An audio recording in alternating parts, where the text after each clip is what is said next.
Manimo se, braćo, Putina i Trumpa, veličanja tuđih gospodara. Gledajmo mi u našoj međi da živimo život bez ulara. Neće oni priteći u pomoć, niti ih briga za patnje i muke koje ima naša mala zemlja, odavno su od nas digli ruke. Neće oni nama da pomognu, velikaši i silna gospoda.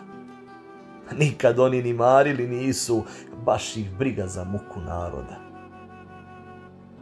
Komšija je dobar da ispija kafe i da zejtin na zajam ti ište, ali nikad neće da pritekne da ti čisti i sredi dvorište.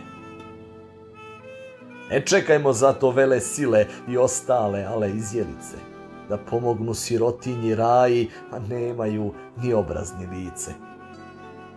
No se, braćo, uzmimo u pamet, mora jednom biti jasno svima.